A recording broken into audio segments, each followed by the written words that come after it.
নরেন্দ্র মোদী তিনি গতকালও 3টি জনসভা করেছেন এবং তারপর আজকে ফের তিনি সভা করতে চলেছেন। আর আজকে শিলিগুড়ির এই সভার আগে শিলিগুড়ির রোড শো নিয়ে তিনি পোস্ট করেন। 15 কিলোমিটার রোড শোতে অভূতপূর্ব আবেগ, স্থানীয় উন্নয়নের সমস্যার সমাধান করবে বিজেপি সরকার। সোশ্যাল মিডিয়ায় এমনই পোস্ট করেছেন প্রধানমন্ত্রী নরেন্দ্র মোদী।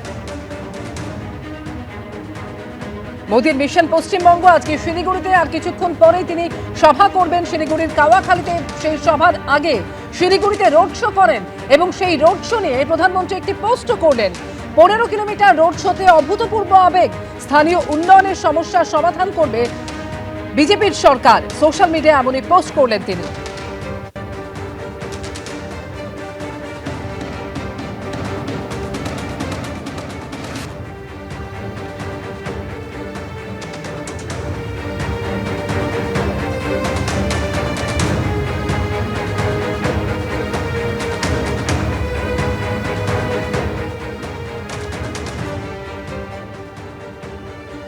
একদিকে বিজেপির প্রচার যেমন চলছে, বিজেপির কেন্দ্রীয় নেতৃত্ব তারা রাজ্যে এসে একাধিক কর্মসূচি করছেন, সভা করছেন।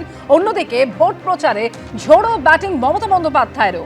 সকাল 11:30টায় খণ্ডঘোষে তার প্রথম সভা শুরু হওয়ার কথা রয়েছে, যদিও ইতিমধ্যে 12টা বেজে গিয়েছে। খণ্ডঘোষে মমতা বন্দ্যোপাধ্যায়ের প্রথম সভা এবং এরপর ওন্দাতে দ্বিতীয় সভা শুরু হওয়ার কথা রয়েছে কিছুক্ষণ পরেই। আর তৃতীয় সভা দুপুর 1:30টায় ছাতনায়। আর অন্যদিকে আসানসোলে চতুর্থ সভা রয়েছে মমতা বন্দ্যোপাধ্যায়। অর্থাৎ আজকে মোট 4টি জনসভা রয়েছে তৃণমূল নেত্রীর। ওন্দাতে দ্বিতীয় সভা হবে। আর আমাদের প্রতিনিধি আশাবুল হোসেন এই মুহূর্তে সরাসরি আমাদের সঙ্গে রয়েছেন। আশাবুল, ওন্দাতে আজকে সভা করতে চলেছেন মমতা বন্দ্যোপাধ্যায়, একেবারে শেষ মুহূর্তের প্রস্তুতির ছবিটা দেখতে চাইবো।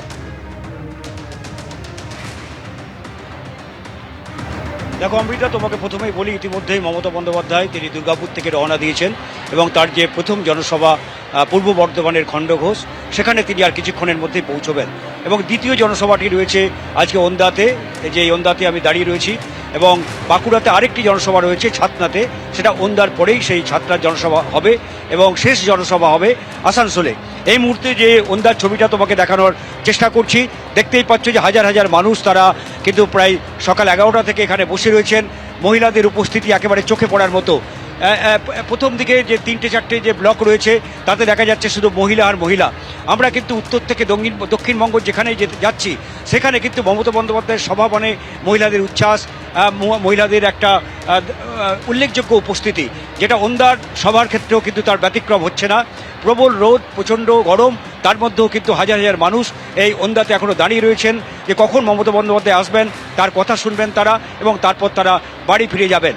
এইভাবেই 23 তারিখ থেকে মমতা বন্দ্যোপাধ্যায় তিনি উত্তরবঙ্গ থেকে দক্ষিণবঙ্গ তিনি ছুটে বেড়াচ্ছেন এবং ইতিমধ্যে 50টি তিনি সভা করে ফেলেছেন এবং আগামীকালও তার একাধিক জনসভা রয়েছে।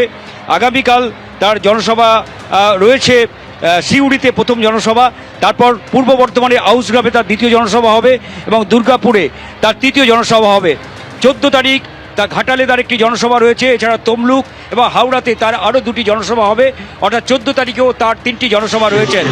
পাশাপাশি 15 তারিখ অর্থাৎ নববর্ষের দিনও মমতা বন্দ্যোপাধ্যায় তিনি বিশ্রাম নেবেন না।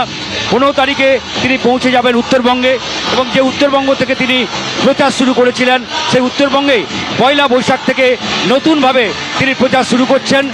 উত্তর দিনাজপুরে 15 তারিখে তার প্রথম জনসভা হবে, তারপর শিলিগুড়ি এবং জলপাইগুড়ির মালে তার রোড শো হবে।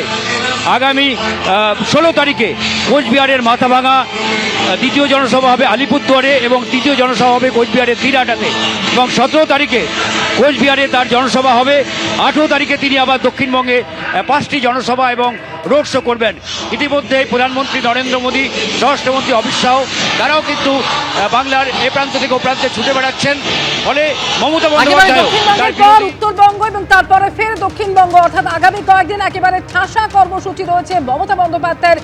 গতকালও একাধিক জনসভা করেছেন এবং এরপরে আজকে পরপর 4টি জনসভা রয়েছে। আর কিছুক্ষণের মধ্যেই তার প্রথম সভাস্থল অর্থাৎ খণ্ডঘোষে তিনি পৌঁছতে চলেছেন। এবিপি আনন্দ, এগিয়ে থাকে, এগিয়ে রাখে।